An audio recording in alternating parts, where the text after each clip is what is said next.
Okay, let's go unboxing on a Saturday. This is a set that I've been waiting for quite a while.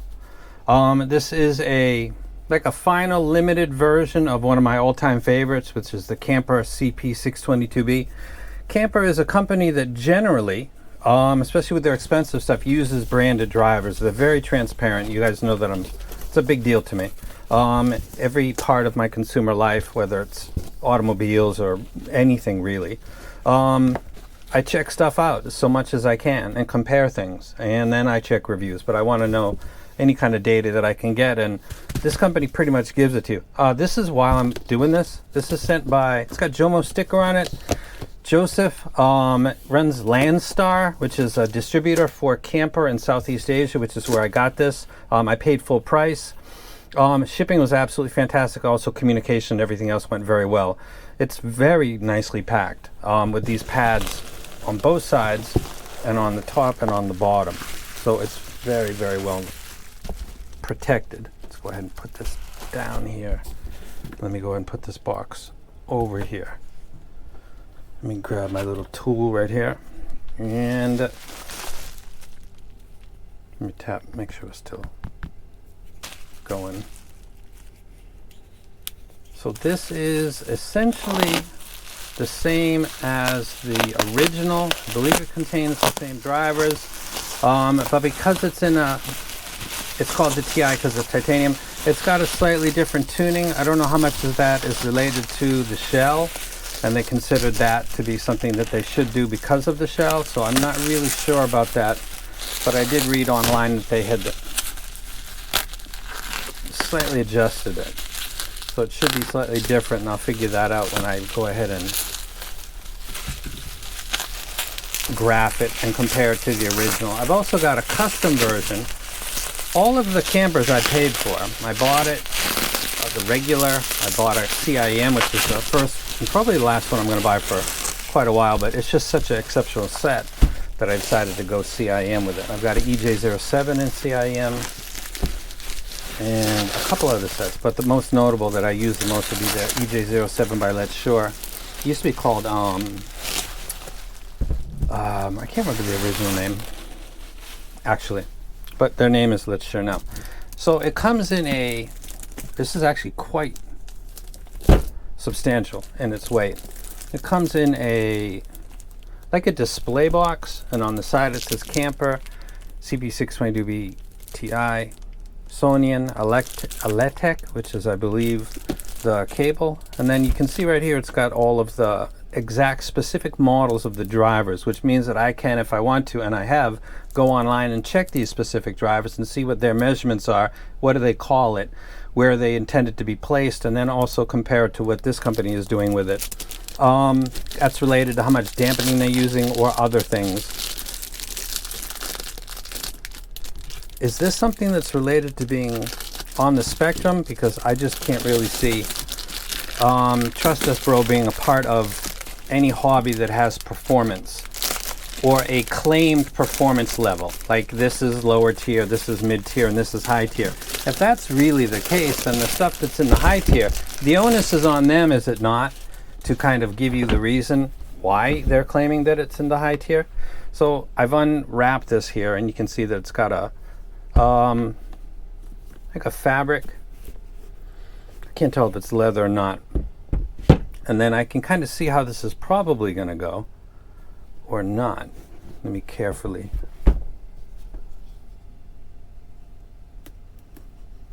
Okay. It looks like there's one piece of tape right there. And I think I can flip this up. Yep. And then this also flips open. And then down. And this is the box, and this is basically the display case, which comes right out of it. This is actually really cool. It's got two plates to it, so actually to take the IMs out, I'm going to have to take these 4 stands off, which I'm thinking, should I do right now or not? This is surely me and OCD, but I can see some light fingerprints, but it's not that big a deal. So you can see the IMs on the inside. Heck, let me go ahead and do this or see how hard this is to do. Okay, those are pretty easy to remove.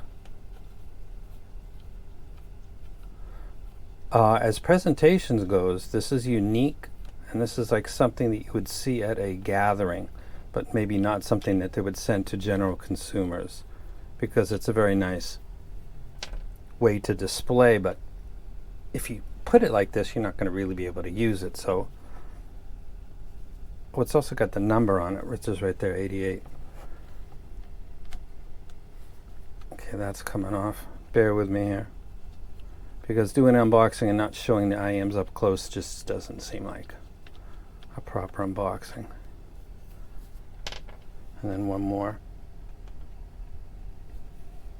Of course, it's got to be the hardest one. And then it's easy to figure out which side is which and which is up and down, because it's got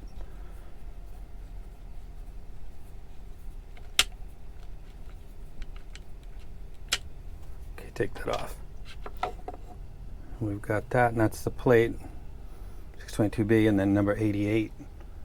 Let me place that.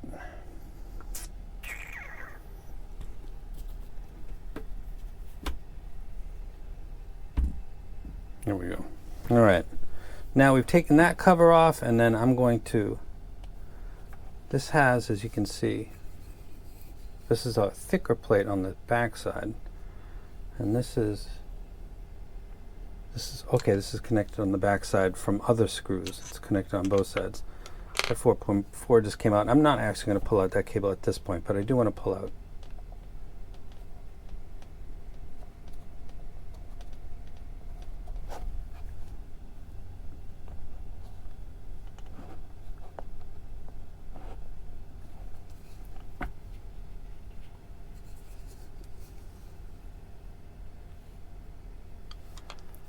Let's take a look at the back for just a second while I'm struggling.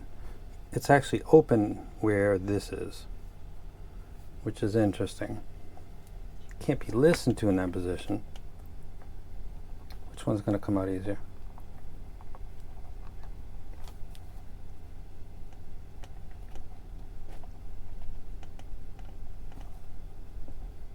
I know what you're thinking. Come on, bro. This is actually really... It's rubber, so I'm not really worried about it. But man, this is in there.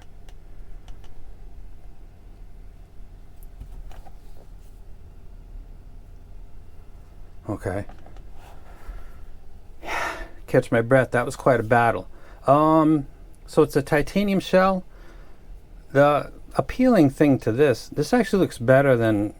So this looks like almost like a chrome finish, and then this is titanium. It's got a hole right here, maybe for pressure relief, and it looks like a flush 2-pin. It's got the screen on the end. It's got a fairly substantial wing right here, so if you're sensitive to that, that might be an issue. This has the number 622 and then the letter B right here, which is the number of the set, which I think is very, very clever. I like that they did this. It looks better in hand than some photos that I saw of it at a jam, which is because people got their fingerprints all over it. So we'll see how this does when it's got my fingerprints all over it. But I'm going to go ahead and listen. I'm actually going to measure this first, and then go ahead and set this up.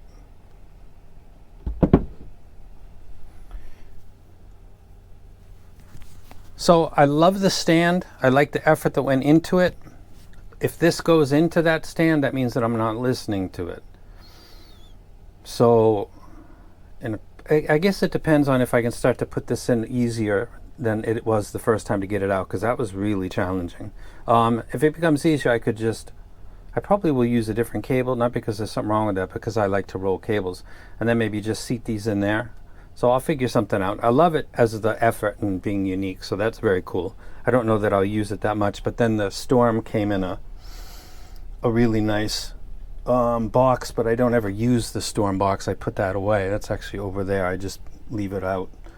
So presentations being nice is great, but incorporating that into like your desk display really doesn't make any sense, though. This is pretty dope, so I don't know. I'll address this, I guess, when I do the review, but it looks dope, and I think it's pretty clever.